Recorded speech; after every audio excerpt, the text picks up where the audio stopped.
The following is a Podbeard production.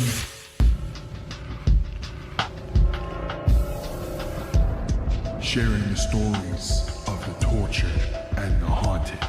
You are listening to Creep or Sleep. Hello there, you ghoulish fiends, and welcome back to another episode of Creep or Sleep.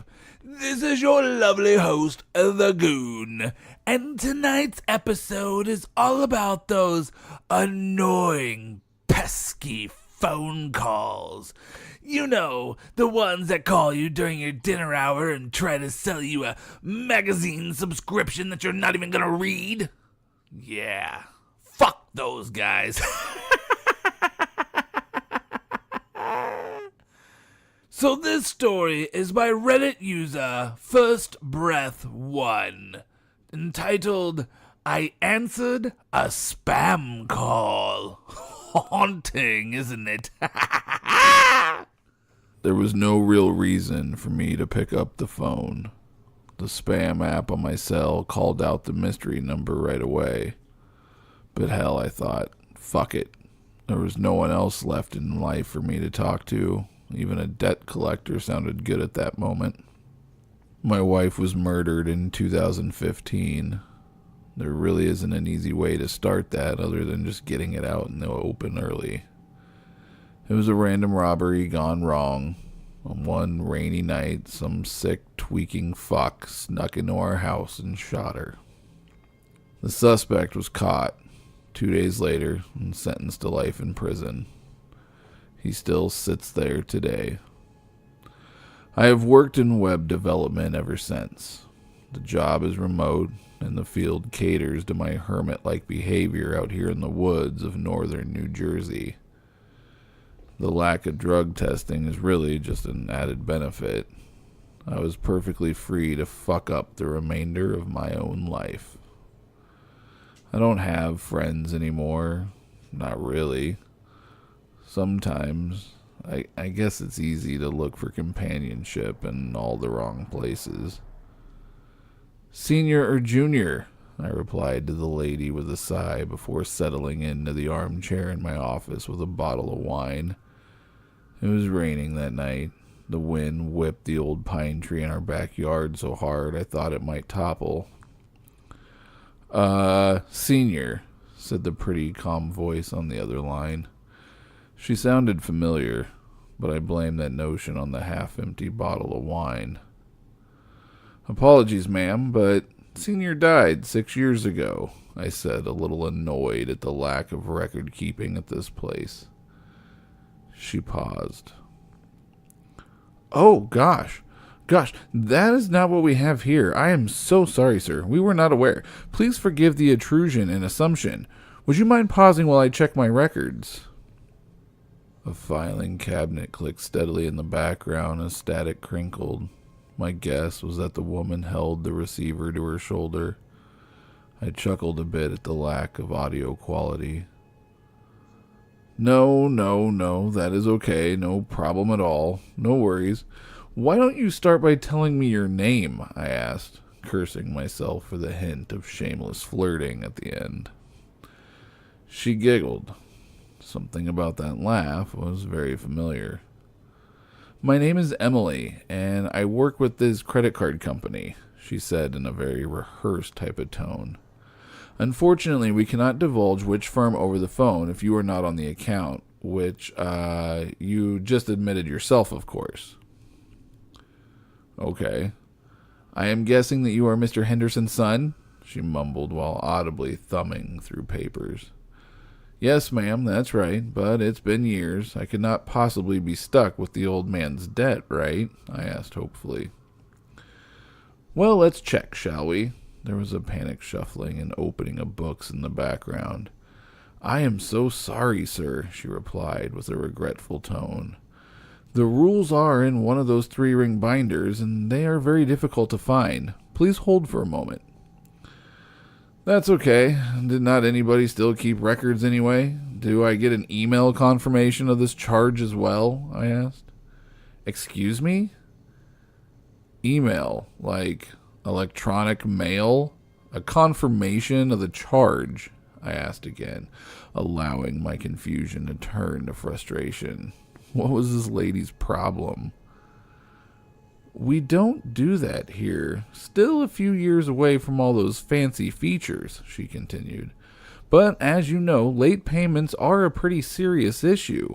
They can even affect the credit score of an individual when a large amount has not been paid.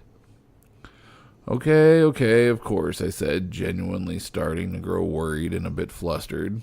What can I do? Is there a Mrs. Henderson in the household? She asked quietly. Mrs. Henderson died in '06. What year did you say? Oh my gosh, that is so horrible. I am really batting 1,000 today. I gasped. That was it. That phrase. I don't know if it was the way she said it, or the fact that simply not that many people used that exact language.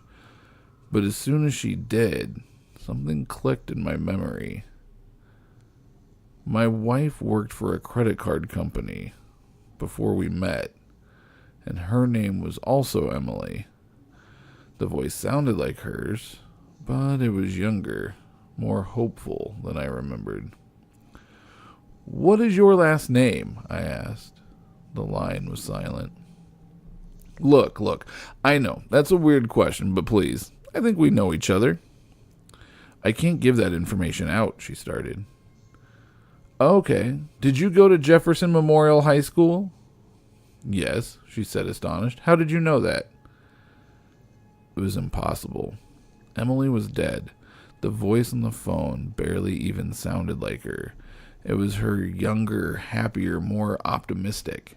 This type of dream was actually the type of thing that kept me up a million sleepless nights in the past, and yet I was awake. Could it be a coincidence? Is your mother's name Eva?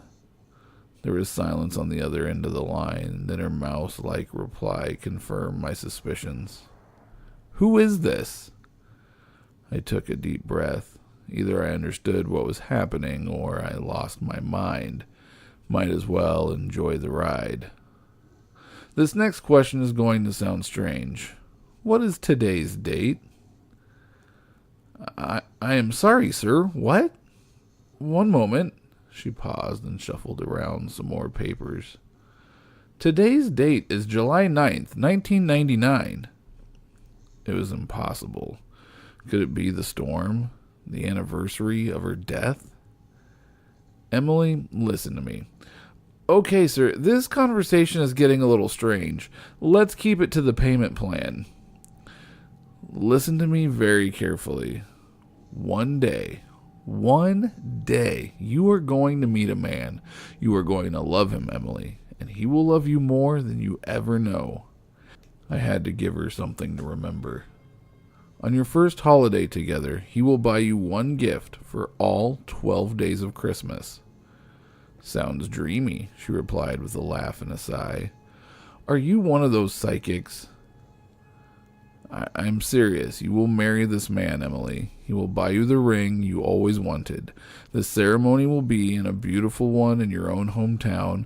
Your entire family will be there, including Aunt Zelda and your grandma from Tennessee. I like this fortune cookie, she said with dripping sarcasm. But 2 years later, on July 9th, 2015, you will be murdered in the home you share together. She shifted the phone nervously. So what do I do? First, I tried to tell her to avoid the house that day, to never date me, to stay away forever and find a better life somewhere else. But somewhere in the middle of my rant, the line disconnected to the tune of a blood-curdling scream. I called back to find a non-working number. She never answered again. I fell asleep listening to the thunder rolling through the sky. The scream from that night repeated from time to time while flashes of her body on the floor occasionally invaded my mind. I never questioned the call. I never asked why. Maybe it was God. Maybe it was just time. But yesterday morning, when I woke up, Emily was by my side. So there you have it, folks. I answered a spam call by First Breath 1. Now that is, how do you say, a dead call?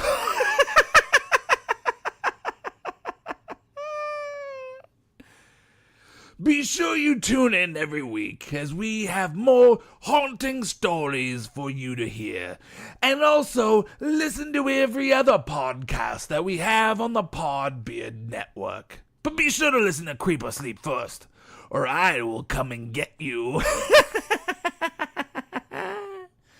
If you have any haunting tales to dazzle us with, email us at creeporsleep@gmail.com. And until next week, will you creep or will you sleep?